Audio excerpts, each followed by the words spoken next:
नमस्कार, ANB news पर आपका स्वागत है और मैं हूं आपके साथ कर्ण जोशी। अगर आपको या आपके परिवार में किसी को भी कोरोना वायरस के लक्षण दिखाई देते हैं तो आप इसे नज़रअंदाज मत करें और तुरंत कोरोना वायरस का टेस्ट करवाएं, क्योंकि यह देखने में आया है कि देश में कोविड-19 से मरने वालों का जो आंकड़ा बढ़ रहा है उसकी एक वजह यह भी है कि कई लोग सही वक्त पर टेस्ट नहीं करवाते और अपना इलाज भी नहीं करवाते और इस बीमारी को नज़रअंदाज करते हैं। एएनबी न्यूज़ आपसे रिक्वेस्ट करता है कि अगर आपको कोरोना वायरस के लक्षण दिखाई दें तो अपने जांच करवाएं और इस वायरस को मिटाने में हमारा सहयोग करें।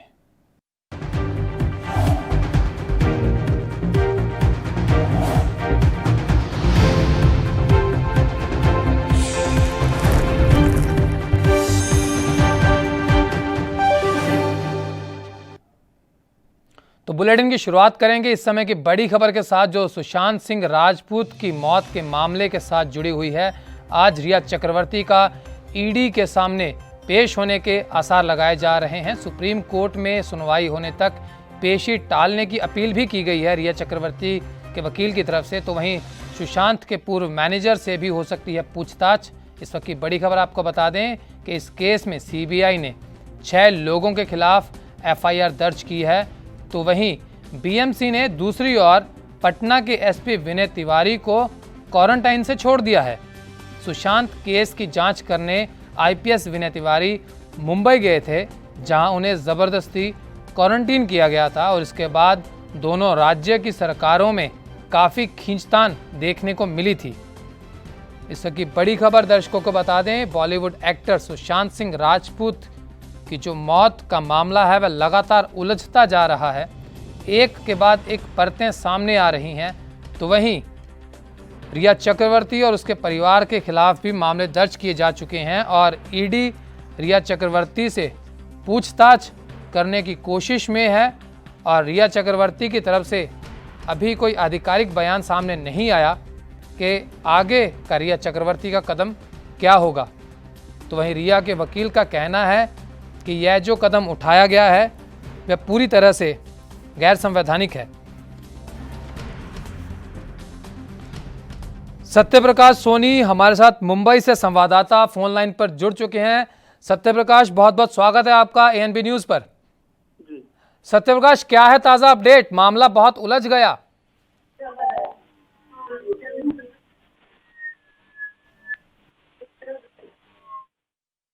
सत्य, आपको आवाज आ रही है? जी जी जी जी जरा दर्शकों को बताइए कि मामले की ताजा अपडेट क्या है। देखिए, इस तरह से ईडी लगातार रिया चक्रवर्ती से जांच कर रही थी। इसमें 6 लोगों के ऊपर एफआईआर दर्ज किया। दर्शकों को बता दें कि जिस तरीके से यह मामला देखने में आया, 6 लोगों के खिलाफ एफआईआर दर्ज की जा चुकी है, जिसमें रिया चक्रवर्ती, शोविक चक्रवर्ती, इंद्रजीत चक्रवर्ती, संध्या चक्रवर्ती, सैम्यूल मिरांडा और श्रुति मोदी, यह 6 नाम हैं जिनके इर्द गिर्द अब पूरा मामला देखने में आएगा। और इसके अलावा रिया चक्रवर्ती को भी ईडी ने समन जारी कर दिया है। शोभित चक्रवर्ती, जो कि रिया चक्रवर्ती के भाई हैं, वह सुशांत के साथ 3 कंपनियों के डायरेक्टर भी रहे हैं। और अपने आप में यह सोचने वाली बात होगी, आने वाले समय में देखने वाली बात होगी कि आखिरकार शोभित चक्रवर्ती का जो रिश्ता है वह इस केस से कितनी गहराई से जुड़ा हुआ है। इसके साथ कुछ खबरें ऐसी भी आई हैं कि सुशांत सिंह राजपूत को डायरी लिखने की आदत थी और सुशांत की वह डायरी भी सामने आई है, लेकिन उसमें भी एक बहुत पेचीदा बात जो निकल कर आई है, जिस पर कई सवाल खड़े होते हैं कि डायरी के कुछ पन्ने फटे हुए हैं। आने वाले समय में इस मामले पर भी सवाल खड़े होंगे कि जो सबूत सामने आ रहे हैं या तो वो छांटे गए हैं या वो पूरे नहीं हैं।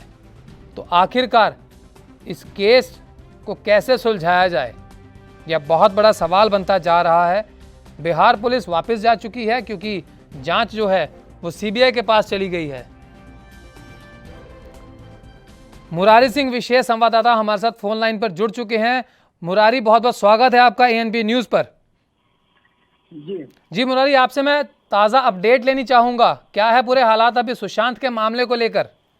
सुशांत के मामले को लेकर के ईडी ने आज रिया चक्रवर्ती को हाजिर होने की बात कही थी। इससे पहले कल जो है रिया चक्रवर्ती के मैनेजर से ईडी ने 9 घंटे तक पूछताछ की थी। अब ऐसे में रिया चक्रवर्ती के वकील ने ईडी को पत्र लिखकर कहा है कि अगले हफ्ते में सुनवाई है रिया चक्रवर्ती की कोर्ट में, उसके बाद आप पूछताछ के लिए बुलाइए। हालांकि ईडी ने पहले ही साफ कर दिया था कि 7 तारीख को रिया चक्रवर्ती को ईडी कार्यालय में हाजिर होना होगा, उन्हें अपना स्टेटमेंट रिकॉर्ड कराना होगा। लेकिन अब रिया के वकील से एक तरफ से जो लेटर ईडी को भेजा गया है उसमें ये कहा गया है कि कोर्ट की सुनवाई के बाद इसमें आप पूछताछ कीजिए। देखना ही होगा कि ईडी का अगला कदम क्या होगा। लेकिन एक बात अगर की जाए, सतीश मान शिंदे अपने आप में बड़ा नाम, सलमान खान अपने आप में बड़ा नाम, संजय दत्त अपने आप में बड़ा नाम, लेकिन अब रिया चक्रवर्ती, क्या कहीं इनकी तुलना की जा सकती है? क्योंकि सतीश मान शिंदे जैसा वकील इतने बड़े स्टार्स का केस हैंडल कर चुके हैं, उनको अफोर्ड करना, उनको पे करना रिया चक्रवर्ती के द्वारा सवालिया निशान नहीं खड़े करता? ऐसे तमाम निशान खड़े कर रहे हैं। अगर आप सुशांत सिंह पूरे केस पर आप नजर डालें तो शुरू से लेकर के जो भी पुलिस की प्रक्रिया या सरकार की प्रक्रिया रही हो वो गैर जिम्मेदाराना था और साफ तौर पर देखा जा रहा था कि यहाँ पर किसी को बचाने की कोशिश की जा रही है। और इसमें जैसे आपने जिक्र किया कि जिस वकील को रिया ने हायर किया है, उस वकील को हायर करना रिया के लिए काफी मुश्किल है, क्योंकि रिया इतने बड़े वकील को हायर नहीं कर सकती, क्योंकि इतनी बड़ी वो एक्ट्रेस नहीं है और इतने बड़े घर से वो नहीं थी, नई इस फिल्म में अपने घर से वो आई हुई थी। तो कई ऐसे सवाल हैं जो अब उठ रहे हैं, चाहे वो क्वारंटीन से लेकर के हो, चाहे पटना की जांच को लेकर के हो, या फिर अब इस तरीके से ईडी में जांच के लेकर से जिस तरीके से रिया बच रही है वकील के तहत। जी देखिए, एक चीज़ और इसमें सोचने वाली है, अगर बात करें खर्चे की, कि जैसा इतने बड़े वकील का खर्चा उठाना कोई आम बात नहीं है, क्योंकि इसी से जुड़ी हुई बातें क्या निकल के आती हैं कि सुशांत राजपूत के खाते से जो पैसा है वह ट्रांसफ़र किया गया था। बड़ी पुरानी कहावत है मुरारी के, बिना धुएं के आग नहीं होती। अब कुछ तो आखिरकार हुआ होगा ना, ऐसा तो नहीं कह सकते कि कुछ भी ट्रांसफ़र नहीं हुआ है, क्योंकि अभी कुछ समय पहले जैसा मैं बता रहा था कि रिया चक्रवर्ती का जो भाई है शोभिक चक्रवर्ती, वह सुशांत सिंह की 3 कंपनियों का डायरेक्टर है। बहुत बड़ी बात है ये। जी, अगर इस मामले में देखें अभी तो कुछ कह पाना जल्दबाजी होगा, लेकिन एक चीज जरूर है कि इस पूरे मामले में सीबीआई के ऊपर लोगों को भरोसा है। सीबीआई मुंबई पहुंच चुकी है, ईडी अपनी जांच शुरू कर दी है। हालांकि अब सोशल मीडिया के जरिए कहा जा रहा है कि सबूत मिटा दिए गए हैं, सबूत खत्म कर दिए गए हैं, ऐसा किया गया है। लेकिन शायद इन्हीं सबको उजागर करने के लिए सीबीआई की अपनी टीम बनी हुई है, जो लगातार उन तमाम अपराधों के सच्चाई को उजागर की है। अब ऐसे में जो कंपनी के डायरेक्टर थे, कब पैसे निकाले थे, उन पैसे को कहाँ इन्वेस्ट किए थे, इस पूरे मामले में जहाँ एक तरफ ईडी नकेल कस रही है, वहीं अब सीबीआई भी इस पूरे मामले में सुशांत की सुसाइड का जो राज है उसे खोलने में लगी है। बहुत जल्द इस पूरे मामले का खुलासा होगा। लेकिन महाराष्ट्र सरकार सहित पुलिस की अगर प्रक्रिया पर नजर डालें तो ये कहना गलत नहीं होगा कि सुशांत सिंह सुसाइड केस जो उलझा हुआ था उसे उलझा नहीं कर सकते, उलझाया गया था। देखिए, एक चीज और कहूंगा, जैसे जैसे समय बीतता जा रहा है मुरारी, आप देखेंगे कि जो सुशांत सिंह राजपूत के विश्वास पात्र थे, मतलब कि जो उनके करीबी थे, उन्हीं पर प्रश्न चिन्ह लग गया है, जिसमें एक और नाम सामने आया है सिद्धार्थ पिठानी का। जैसे अभी सुशांत सिंह राजपूत की डायरी सामने आई है और हम बात कर रहे थे कि सबूत मिटाए गए हैं, उस डायरी के भी कुछ पन्ने फटे पाए गए हैं, यह भी बात सामने आई। तो वहीं अगर सूत्रों की माने तो सिद्धार्थ पिठानी का कहना यह है कि सुशांत सिंह राजपूत को डायरी लिखने की आदत थी, लेकिन अगर उन्हें कुछ पसंद नहीं आता था तो अपने डायरी के पन्ने फाड़ देते थे। अब ये भी सफाई अपने आप में सवालिया निशान खड़े करती है कि सिद्धार्थ को इतना कुछ कैसे पता, जबकि सिद्धार्थ बयान देने भी नहीं आते। जी, देखिए इस केस को हमने जैसे कहा कि ऐसे ये उलझा नहीं, इसे उलझाया गया है और कई एंगल से उलझाया गया है। जो लोग सीबीआई की मांग कर रहे थे वही लोग अब जाकर सीबीआई से मोहलत, ईडी से मोहलत मांग रहे हैं। तो ये सवाल उठ रहा है, ये वही रिया चक्रवर्ती हैं जिन्होंने सीबीआई की मांग की थी। ये वही उसके सुशांत के दोस्त लोग थे जो सीबीआई जांच की मांग चाहते थे, लेकिन आज वो सीबीआई से बचना चाह रहे हैं। तो आज वो ऐसे बयान तमाम देने जो सामने सवाल हैं, नहीं आ इन रहे। सवालों का जवाब मुरारी देखिए, जरूर मिलेगा। सुशांत सिंह राजपूत का जो फैन क्लब था पूरे देश में, जो उनकी लोकप्रियता थी वो बहुत बड़े स्तर पर थी। तो कहीं ना कहीं अगर अंदाज़ा लगाया जाए, अगर इतनी बड़ी सपोर्ट ना होती सुशांत को तो यह मामला दब जाता, बिल्कुल भी बाहर नहीं आता। जी, ये कहना गलत नहीं होगा। सुशांत सिंह सुसाइड केस के इतने फॉलोअर नहीं होते तो ये मामला पूरी तरह से दब जाता था। जी देखिए, दूसरी बात अगर करें तो रिया के वकील सतीश मान शिंदे ने भी बयान जारी करके कह दिया कि सीबीआई की जो कार्यवाही है उसे लंबित रखा जाए, लेकिन कार्रवाई तो करनी पड़ेगी। ईडी ने इस मामले में जांच शुरू कर दिया है और देखना ही होगा कि बहुत जल्दी कुछ नए खुलासे होंगे, क्योंकि 9 घंटे की पूछताछ रिया की मैनेजर से हुआ है। आज ईडी और भी आगे कदम बढ़ाएगी। लेकिन अगर दूसरी तरफ देखें, बड़े बड़े स्टार्स का नाम सामने आया, चाहे वह महेश भट्ट का हो, चाहे वह सलमान खान का हो, चाहे वह करण जौहर का हो, इतने बड़े स्तर पर जांच पहुंच चुकी है, केस इतना उलझ गया है, लेकिन बॉलीवुड में से इन बड़े नामों की तरफ से कोई भी बयान सामने नहीं आया। ये भी तो सवालिया निशान खड़े करता है कि आखिरकार इसमें कुछ तो है, ऐसा ना हो कि पूरी दाल काली निकले। देखिए, एक चीज कहना गलत नहीं होगा कि पुलिस इस मामले में अगर कोई सफाई दी होती, अगर पुलिस ने कोई अपना पक्ष रखा होता, 50 से ज्यादा लोगों से पूछताछ क्या सामने निकल। आपको आवाज आ रही है? मुरारी, आपको हमारी आवाज आ रही है? दर्शकों को बता दें कि जिस तरीके से महाराष्ट्र की राजधानी मुंबई में एक्टर सुशांत सिंह राजपूत की जो मौत का मामला है वह लगातार उलझता जा रहा है। हालांकि सुप्रीम कोर्ट में सुनवाई होने तक पेशी टालने की अपील भी की गई है, लेकिन फिर भी मामला बहुत गहरा चुका है, क्योंकि केस में सीबीआई ने 6 लोगों के खिलाफ एफआईआर दर्ज की हुई है और बीएमसी ने पटना एसपी विनय तिवारी को छोड़ दिया है। यह भी बहुत बड़े सवाल खड़े करता है कि जब तक बिहार पुलिस मुंबई में थी तब तक विनय तिवारी वहां पर क्वारंटीन थे, उन्हें तफ्तीश नहीं करने दी गई। लेकिन अब जब बिहार पुलिस वहां से वापस लौट चुकी है, जब जांच सीबीआई के खेमे में चली गई है, तो विनय तिवारी को छोड़ दिया गया। तो आखिरकार कहीं ना कहीं ऐसे कई पेंच होंगे जिनके खुलने का इंतज़ार रहेगा कि अगर देखा जाए कि किस तरीके से इतने बड़े स्तर का मामला है उसे भी दबाया जा सकता है। बड़े से बड़े नाम निकलकर सामने आ रहे हैं। रिया चक्रवर्ती के पूरे परिवार पर एफआईआर दर्ज हो चुकी है, जिसमें 1, 2, 3 नहीं बल्कि पूरे 6 नाम हैं। तो वही दूसरी तरफ अगर सवाल देखा जाए तो रिया चक्रवर्ती के जो भाई हैं शोविक चक्रवर्ती, वह सुशांत की 3 कंपनियों के डायरेक्टर हैं।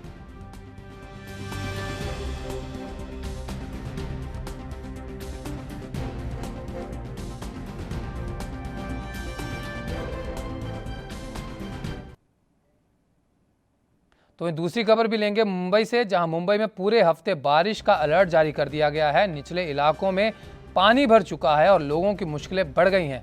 राज्य के कई हिस्सों में बारिश हो सकती है। महाराष्ट्र इस समय पूरी तरह से मानसून से घिरा हुआ है, क्योंकि बारिश ने लोगों के जनजीवन को पूरी तरह से अस्त और व्यस्त कर दिया है। अगर देखा जाए तो जीवन बुरी तरह से प्रभावित हो चुका है, लोगों की मुश्किलें बढ़ चुकी हैं और मुंबई में पूरे हफ्ते बारिश का अलर्ट जारी किया गया है, क्योंकि निचले इलाकों में भी पानी भर चुका है। और इसके बाद जिस तरीके से यह अलर्ट जारी किया गया है, मुंबई वासियों की जो ज़िंदगी है वो हाशिए पर खड़ी हो चुकी है और आने वाले समय में भी समस्या बढ़ सकती है। अगर देखा जाए तो बीते 46 साल में दोबारा फिर से इतनी भारी बारिश देखने को मिली है। और जैसा कि हम दर्शकों को टीवी स्क्रीन पर दिखा रहे हैं, मुंबई जिसकी सड़कों का जाल पूरी दुनिया में मशहूर है, उन सड़कों पर नाव चलानी पड़ रही है। बचाव दल के सदस्यों को लोगों को बचाना पड़ रहा है नाव के द्वारा। हालातों का अंदाज़ा लगाया जा सकता है कि अस्पतालों में भी 1 से 2 फुट पानी भर चुका है। और महाराष्ट्र के बाहरी इलाके, जो मुंबई से बाहरी इलाके हैं, चाहे वह पालघर की बात करें, ठाणे की बात करें, कर्जत की बात करें, वसई की बात करें, इन सब जगहों पर भारी बारिश देखने में आ रही है और लोगों का जनजीवन बुरी तरह से प्रभावित हुआ है।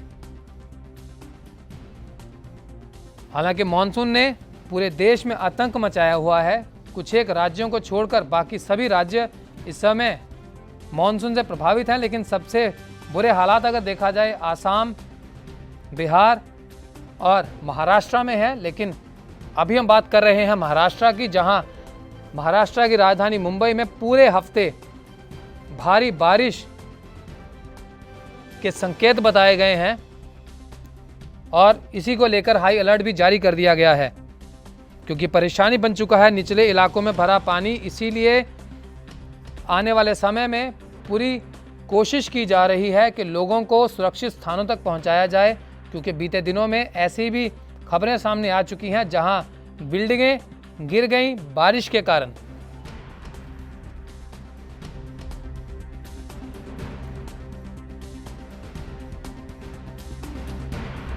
मुंबई के निचले इलाकों में काफ़ी हद तक पानी भर चुका है, रास्ते जाम हो चुके हैं। चाहे बात करें अंधेरी की, चाहे बात करें विलेपार्ला की, चाहे बात करें दादर की, चाहे बात करें टाउन की, लोअर परेल की, कुर्ला की, हर जगह मुंबई पानी पानी हो चुकी है, क्योंकि मुंबई 3 तरफ से समुद्र से घिरी हुई है। तो वहीं अगर बात करें समुद्र की, तो हाई टाइड की वजह से लोगों के घरों में पानी तक घुस गया। अंदाज़ा लगाया जा सकता है कि किस तरीके से मुंबई इस समय मुसीबत से घिरी हुई है। एक तरफ कोरोना महामारी और ऊपर से ये बारिश की परेशानी मुंबई वासियों के लिए अभी परेशानी का सबब बना हुआ है। या दोनों कारण, चाहे वह बारिश हो चाहे वो कोरोना हो,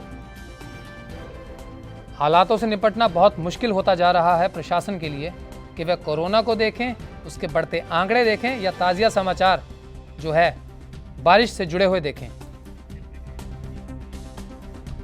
सत्यप्रकाश सोनी हमारे साथ फोन लाइन पर जुड़ चुके हैं। सत्यप्रकाश, क्या है हालात मुंबई में बारिश के? जनजीवन अस्त और व्यस्त हो चुका है। देखिए, लगातार 2 दिन की बारिश के बावजूद भी मुंबई को जो है 24 घंटे के लिए फिर से एक बार अलर्ट किया गया है। मुंबई में करीब 40 साल का रिकॉर्ड तोड़ते हुए जिस तरह से बारिश हुई है, मुंबई के कई इलाके जो है पूरा जलमग्न हो गए हैं। ऐसे में एनडीआरएफ सहित बीएमसी और तमाम जो सरकारी यंत्रणा है वो लगातार काम कर रही है। वहीं दूसरी तरफ ये भी बताया जा रहा है कि आज 24 घंटे के लिए अलर्ट जारी किया गया है कि कोई अपने घर से अन्यथा न निकले, बेहद जरूरी हो तो ही निकले। और दूसरी तरफ एनडीआरएफ लगातार उन लोगों को रेस्क्यू कर रही है जो अभी भी पानी में डूबे हुए हैं, उनका घर डूबा हुआ है। अब तक यह भी बताया जा रहा है कि करीब 46 लोगों को जो है एनडीआरएफ ने सही सलामत रेस्क्यू कर लिया है। और वहीं जो एहतियातन जहां भी जल भरा हुआ है, जैसे सबों की बात करें, वहां भी जो है डीजल इंजन लगाकर पानी का खिंचाव किया जा रहा है, ताकि वो जो जलस्तर है किसी भी तरह से नीचे लाया जा सके। जी, लेकिन अगर बात करें मुंबई की लोकल लाइन की, जो मुंबई की जान कही जाती है, वेस्टर्न लाइन के क्या हालात हैं? क्योंकि आमतौर पर पानी भर गया है वहां पर। देखिए, जिस तरह से कल एक वीडियो जारी किया गया था, उसमें साफ तौर पर दिखाया जा रहा है कि रेलवे ट्रैक पर जो है एनडीआरएफ की जो बोट चलाई जा रही थी, इससे साफ अंदाजा लगाया जा सकता है कि मुंबई में किस तरह से हालात बदतर हो गए हैं। ऐसे में लगातार जो है रेलवे प्रशासन ट्रैक को खाली कर रहा है। हालांकि कई जगहों पर रेलवे, वेस्टर्न रेलवे का जो है बहाल भी कर दिया गया है, वहीं कई जगह अभी भी जो है बचाव कार्य और पानी का खिंचाव जो है जारी है। जी सत्य, आपसे एक चीज़ और जानना चाहूँगा, क्योंकि जो हमारे कुछ इलाके हैं, चाहे वो गिरगांव चौपाटी हो, चाहे वह वर्सोवा हो, चाहे वो मड आइलैंड हो, ये सभी इलाके समुद्र के बहुत नज़दीक पड़ते हैं। और जैसे समाचार सामने आए कि हाई टाइड की वजह से पानी जो है वह घरों तक में घुस गया है, तो वहाँ के क्या हालात है? प्रशासन क्या कर रहा है वहाँ पर बचाव के लिए? देखिए, प्रशासन लगातार काम कर रहा है, लेकिन जो समुद्र किनारे पे, चाहे वो जूहू चौपाटी हो, चाहे मरीन ड्राइव हो, चाहे नरीमन पॉइंट हो, लगातार समुद्र के किनारे जो इलाके थे, करीब 8 से 10 फीट तक पानी ऊपर चढ़ गया था, जिसकी वजह से पार्किंग में खड़ी गाड़ियों के अंदर भी काफी जो है पानी घुस गया है, काफी नुकसान बताया जा रहा है। वहीं एनडीआरएफ और बीएमसी लगातार जो है अब उन घरों को, लोगों को रेस्क्यू कर रही है, बाहर निकाल रहे हैं। वहीं लगातार उन लोगों के बचाव दल में लगी हुई है जिनका नुकसान हुआ है। सत्या, ईस्ट और वेस्ट को जोड़ने के लिए सबवे अपने आप में बहुत अहम रोल अदा करते हैं, तो बारिश की वजह से सबवे के क्या हालात हैं, चाहे वह अंधेरी की बात करें या विले पार्ले की बात करें? देखिए, अंधेरी सबवे की बात करें या मिलन सबवे की बात करें या फिर मलाड सबवे की बात करें, लगातार 4-4, 5-5 डीजल इंजन लगाकर उन जो पानी जल जमा हुआ है उसको खाली किया जा रहा है।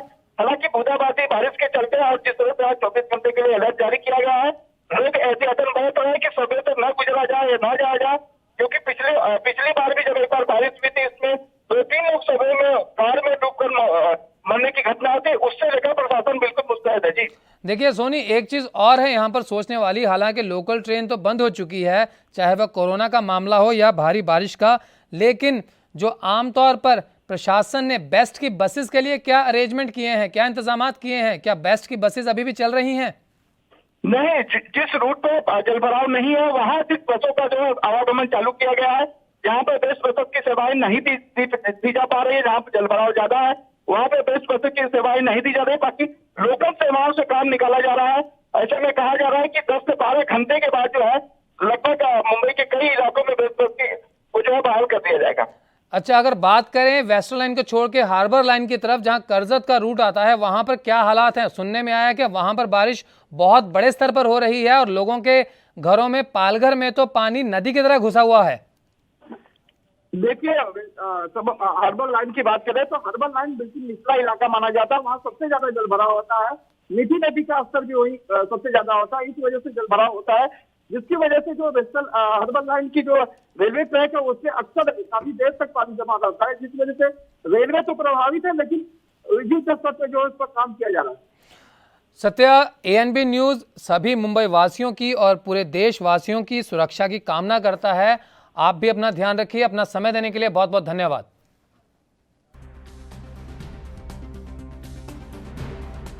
तो जो मुंबई के हालात हैं, अभी हमने अपने संवाददाता सत्यप्रकाश सोनी से जाना कि मुंबई के हालात बहुत बिगड़ चुके हैं, लेकिन आशा करेंगे कि जल्द ही देश की आर्थिक राजधानी के हालात सुधर जाएं।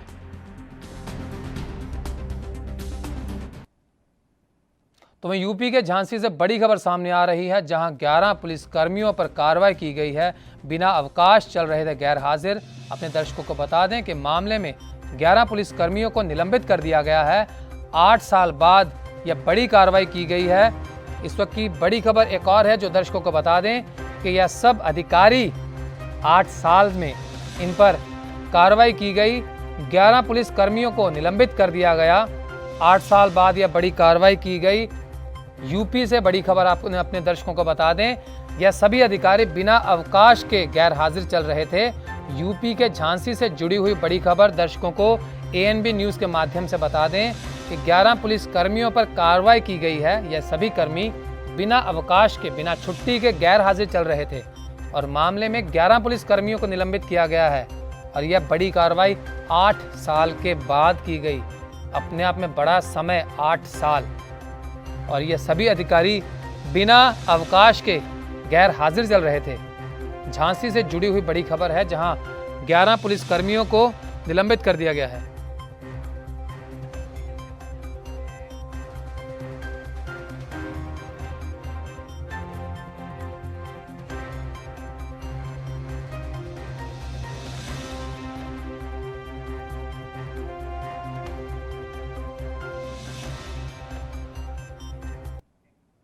और अभी दर्शकों को सीधे ले चलते हैं पंजाब के तरन तारण की तरफ, जहां पंजाब के मुख्यमंत्री कैप्टन अमरिंदर सिंह शराब पीकर जो व्यक्ति मर चुके हैं जहरीली शराब पीने से, उनके परिवारों से मिलने पंजाब के CM कैप्टन अमरिंदर सिंह पीड़ित परिवारों से मिलने पहुंचे हैं। उन्हें सांत्वना प्रकट करने के लिए, उनके साथ संवेदना प्रकट करने के लिए वहां पर पहुंचे हैं, क्योंकि बीते दिन पंजाब राज्य में यह मामला पुरजोर तरीके से सामने आया था। जहरीली शराब पीने से कितने परिवारों के चिराग बुझ गए, कितने घरों के जो मुखिया है वह मौत के काल में समा गए, और जिसके कारण कई परिवारों पर दुखों का पहाड़ टूट पड़ा। जहरीली शराब को लेकर कुछ गिरफ्तारियां भी हुई, लेकिन फिर भी सवालिया निशान इस बात पर खड़े हो गए कि आखिरकार इतनी बड़ी मात्रा में शराब की बिक्री की गई और प्रशासन की आंखों के नीचे, प्रशासन को इस बात का पता भी नहीं चला कि आखिरकार ऐसा कैसे हो रहा है। इस पर विपक्ष ने सवाल भी खड़े कर दिए कि क्या प्रशासन की इसमें मिली भगत थी, लेकिन इस समय पंजाब के सीएम कैप्टन अमरिंदर सिंह पहुंचे हुए हैं पीड़ित परिवारों से मिलने, उनको सांत्वना देने, उनके साथ शोक प्रकट करने, क्योंकि जहरीली शराब पीने से कई परिवारों के मुखिया चले गए, उनकी ज़िंदगी खत्म हो गई, उनके घरों के चिराग बुझ गए, कई परिवार बर्बाद हो गए। नशे के मामले को लेकर पहले ही पंजाब हमेशा हाशिए पर रहा है, चाहे वह दूसरे नशों की बात करें, लेकिन ये जो शराब का नशा है, आमतौर पर देखने में आता है कि नशा छोड़ो केंद्रों में बहुत कोशिश की जाती है, लेकिन जिस तरीके से बीते दिनों में यह मामला सामने आया कि जहरीली शराब पीने से इतनी बड़ी तादाद में लोगों की मृत्यु हो गई, उसने राज्य सरकार पर सवाल खड़े कर दिए कि राज्य सरकार आखिरकार कर क्या रही थी। तरन तारण के इलाके में सबसे ज़्यादा मौतें सामने आई हैं, हालांकि बटाला, गुरदासपुर इन इलाकों में भी लोगों की मृत्यु हुई है, लेकिन तरन तारण इलाके में सबसे ज़्यादा मौतें सामने आई हैं।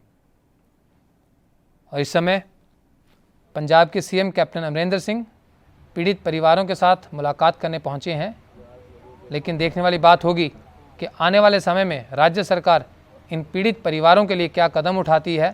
और सबसे बड़ा सवाल कि यह जो जहरीली शराब का जो कारोबार है, यह जो नशे का जो कारोबार है, आखिरकार उसको रोकने के लिए प्रदेश की सरकार क्या करती है। अपने पूरे लश्कर के साथ कैप्टन अमरिंदर सिंह पहुंचे हुए हैं पीड़ित परिवारों के साथ मिलने। सुरक्षा के पूरे इंतजाम किए गए हैं, पुलिस पूरी मुस्तैदी से और उनके कमांडोज भी पूरी मुस्तैदी से। हालांकि कोरोना के हालात को लेकर मास्क पहने हुए कर्मी देखे जा सकते हैं, लेकिन फिर भी कहीं ना कहीं कोरोना के बाद यह जो दूसरी मुसीबत इन इलाकों में सामने आई है, उसने कई घरों के चिरागों को बुझा दिया, कई लोगों की ज़िंदगी को जहरीली शराब खा गई। अब इसके बाद राज्य सरकार क्या कदम उठाती है, यह देखने वाली बात होगी। दर्शक इस समय सीधी तस्वीरें देख रहे हैं कैप्टन अमरिंदर सिंह की, जो जहरीली शराब पीने के बाद लोग मर गए थे, उनके परिवारों से मिलने पहुंचे हैं। बुलेटिन में अभी के लिए इतना ही। देश और दुनिया की तमाम अहम खबरों के लिए बने रहिए एएनबी न्यूज़ के साथ। नमस्कार। देश दुनिया की खबरों के लिए एएनबी न्यूज़ को सब्सक्राइब करें और बेल आइकन दबाएं।